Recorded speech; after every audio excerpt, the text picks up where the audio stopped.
Hello दोस्तों, मेरा नाम आस्तिक झा है और मैं आप सभी का गौतम झा संस्कृत क्लासेस पर हार्दिक स्वागत करता हूं। आज हम बौद्ध धर्म से रिलेटेड भगवान बुद्ध की परिभाषा और भगवान बुद्ध की से संबंधित जानकारियों का उल्लेख करेंगे और ये सभी बातें आप कहानी के माध्यम से सुने और ये सभी बातें आपके एग्जाम की पॉइंट ऑफ व्यू से भी इम्पोर्टेंट साबित होगा। तो जय सिया राम जी का नाम लेकर के चलिए शुरू करते हैं। गौतम बुद्ध जी का जन्म कपिलवस्तु के निकट लुम्बिनी में 563 ईस्वी में हुआ था। उनके पिता शुद्धोधन शाक्यगण के प्रधान थे तथा माता महामाया देवी अथवा कोलिय गणराज्य की कन्या थी। गौतम बुद्ध के बचपन का नाम सिद्धार्थ था और ये क्वेश्चन आपके एग्जाम में कई बार पूछा जा चुका है।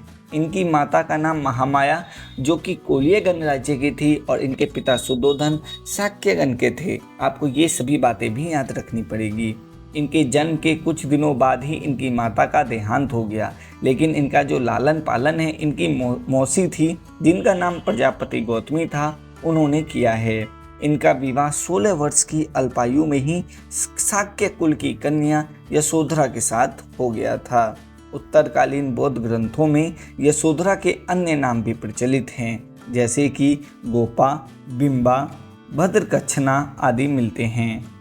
इनके पुत्र का नाम राहुल था। बुद्ध के जीवन में 4 दृश्यों का अत्यधिक प्रभाव पड़ा। ये थे पहला वृद्ध व्यक्ति, दूसरा बीमार व्यक्ति, तीसरा मृतक तथा चौथा प्रसन्नचित्त सन्यासी। आपको ये क्रम वाइज याद रखने हैं। सिद्धार्थ ने पत्नी एवं बच्चों को सोते हुए छोड़कर गृह त्याग दिया था और इसी घटना को महाभिनिष्क्रमण की संज्ञा दी गई है। सिद्धार्थ ने जब गृह त्याग किया था तो उस समय उनकी आयु मात्र 29 वर्ष थी। सांख्य दर्शन के आचार्य अलार कालाम से वैशाली के समीप उनकी मुलाकात हुई। अतः आपसे यदि ये क्वेश्चन पूछा जाए कि गृह त्याग के बाद जो सर्वप्रथम उनके गुरु बने वो कौन थे, तो उनका नाम था अलार कालाम, जो कि सांख्य दर्शन के आचार्य माने जाते थे। यहाँ से सिद्धार्थ राजगृह के समीप निवास करने वाले रुद्रक रामपुत्र नामक एक दूसरे धर्माचार्य के पास पहुँचे। अतः यदि आपसे ये भी क्वेश्चन पूछा जाए कि अलार कालाम के बाद सिद्धार्थ के दूसरे गुरु कौन थे, तो वो थे रुद्रक रामपुत्र। इसके पश्चात सिद्धार्थ उरुवेला अब वर्तमान में बोधगया पहुँचे। 6 वर्षों की कठिन साधना के पश्चात 35 वर्ष की अवस्था में वैशाख पूर्णिमा की रात्रि को एक पीपल के वृक्ष के नीचे गौतम बुद्ध को ज्ञान प्राप्त हुआ। ज्ञान प्राप्ति के बाद वे बुद्ध कहलाए। बुद्ध का एक अन्य नाम तथागत भी मिलता है, जिसका अर्थ है सत्य है ज्ञान जिसका। शाक्य कुल में जन्म लेने के कारण ही इन्हें शाक्य मुनि कहा गया। मैं आपसे फिर ये निवेदन करता हूँ कि आप ये अच्छे से फैक्ट वाइज पढ़ लेंगे, क्योंकि ये सभी तथ्य एग्जाम के पॉइंट ऑफ व्यू से बहुत ही इम्पोर्टेंट है। अतः मैं इसे कहानी के माध्यम से आपको सुना रहा हूँ, क्योंकि कहानी के माध्यम से सुने हुए तथ्य को याद करना थोड़ा आसान हो जाता है। ज्ञान प्राप्ति के पश्चात गौतम बुद्ध ने अपने मत का प्रचार प्रारंभ किया। उरुवेला से वे सबसे पहले ऋषिपत्तन, जो कि वर्तमान वाराणसी के सारनाथ में पड़ता है, वहां पहुंचे। यहाँ उन्होंने 5 ब्राह्मण सन्यासियों को प्रथम उपदेश दिया।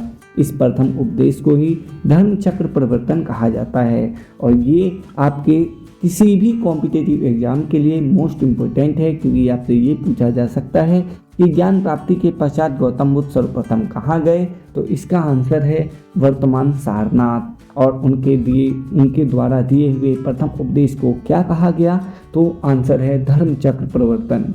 आइए अब ये जान लेते हैं कि बुद्ध के जीवन से संबंधित जो बौद्ध धर्म के प्रतीक हैं वो क्या क्या हैं।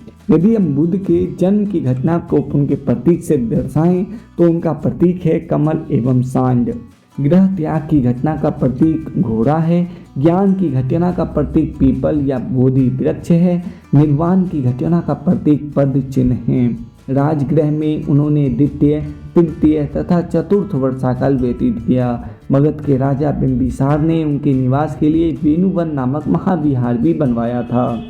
राजगृह से चलकर बुद्ध लिच्छवियों की राजधानी वैशाली पहुँचे, जहां उन्होंने 5वां वर्षाकाल व्यतीत किया। लिच्छवियों ने उनके निवास के लिए महावन में प्रसिद्ध कुताग्रशाला का निर्माण करवाया है। आप जैसे कि देख रहे हैं ये सभी क्वेश्चंस एसएससी और अपने स्टेट में देने वाले पीसीएस के अभ्यर्थियों के लिए अति महत्वपूर्ण हैं। आपके इस सेशन में सभी प्रकार के क्वेश्चन को इंक्लूड किया गया है ताकि आप अच्छे से इसका तैयारी कर सकें। वैशाली की प्रसिद्ध नगर वधु आम्रपाली उनकी शिष्या बनी तथा भिक्षु संघ के निवास के लिए अपनी आम्र वाटिका प्रदान कर दी। ज्ञान प्राप्ति के 8वें वर्ष गौतम बुद्ध ने वैशाली में अपने प्रिय शिष्य आनंद के कहने पर महिलाओं को भी संघ में प्रवेश करने की अनुमति दे दी। बुद्ध की मौसी तथा विमाता संघ में प्रवेश करने वाली प्रथम महिला थी, जो कि प्रजापति गौतमी हैं, जिन्होंने उनका लालन पालन किया था। देवदत्त, जो कि बुद्ध का चचेरा भाई था, वह पहले तो उनका अनुगत बना और फिर उनका विरोधी बन गया। वह बौद्ध संघ से बुद्ध को हटाकर स्वयं संघ का प्रधान बनना चाहता था, किंतु उसे इसमें सफलता नहीं मिली। बौद्ध धर्म का यदि सर्वाधिक प्रचार प्रसार पूछा जाए तो इसका आंसर कौशल राज्य में है। यहाँ बुद्ध ने 21 वर्ष व्यतीत किए। कौशल राज्य के अनाथ पिंडक नामक धनी व्यापारी ने उनकी शिष्यता ग्रहण की तथा संघ के लिए जेतवन नामक विहार प्रदान कर दिया गया था। भरहूत से प्राप्त एक शिल्प के ऊपर इस दान का उल्लेख मिलता है। इसमें जेतवन अनाथ पिंडिको देती कोटि संबत तेंकेता लेख उत्कीर्ण मिलता है। कौशल नरेश प्रसेनजीत ने भी अपने परिवार के साथ बुद्ध की शिष्यता ग्रहण की तथा संघ के लिए पुब्बाराम, जिसे पूर्वाराम भी कहा जाता है, नामक विहार बनवाया था। यदि आपसे ये पूछा जाए कि उटाग्रशाला का निर्माण किसने करवाया था, तो लिच्छवियों ने करवाया था महात्मा बुद्ध के लिए। और पूर्वराम नामक विहार किसने दिया था? बौद्ध संघ को कौशल नरेश प्रसेनजीत ने। और जेतवन नामक विहार एक कौशल राज्य के अनाथ पिंडक नामक धनी व्यापारी ने ही दिया था। तो ये 3 विहार जो महात्मा बुद्ध को मिले थे, इसके बारे में आप याद रखेंगे, इससे रिलेटेड क्वेश्चन पूछा जा सकता है। चलिए आगे बढ़ते हैं। बुद्ध ने अपने जीवन की अंतिम वर्षा ऋतु वैशाली में बिताई थी। अपने मत का प्रचार करते हुए वे मल्लों की राजधानी पावा पहुंचे, जहां वे चुंद नामक लुहार की आम्र वाटिका में ठहरे थे। उन्होंने बुद्ध को शुक्र मदव खाने को दिया, इससे उन्हें रक्तातिसार हो गया। फिर वे पावा से कुशीनगर चले गए और यहीं पर सुभद्र को उन्होंने अपना अंतिम उपदेश दिया। ये क्वेश्चन कई बार पूछा जा चुका है कि गौतम बुद्ध ने अपना अंतिम उपदेश कहाँ पर दिया था, तो वो पावा के कुशीनगर में। और किसे दिया था, तो सुभद्र नामक इंसान को दिया था। कुशीनारा क्या थी? कुशीनारा मलगन राज्य की राजधानी थी, जहाँ पर वर्ष 483 ईस्वी पूर्व में 80 वर्ष की अवस्था में उन्होंने अपना शरीर त्याग दिया। और बौद्ध ग्रंथों में महात्मा बुद्ध द्वारा शरीर त्यागने की घटना को ही महापरिनिर्वाण कहा गया है। आशा करता हूँ ये वीडियो आपको अच्छा लगा होगा। हम बुद्ध के बारे में और भी जानकारी नेक्स्ट वीडियो में आपको उपलब्ध कराएंगे, जो कि आपकी सभी एग्जाम की दृष्टि के लिए पॉइंट व्यू है। और आपको कहानी के माध्यम से मैंने इसे इंटरेस्टिंग वे में प्रस्तुत करने की पूरी कोशिश की है।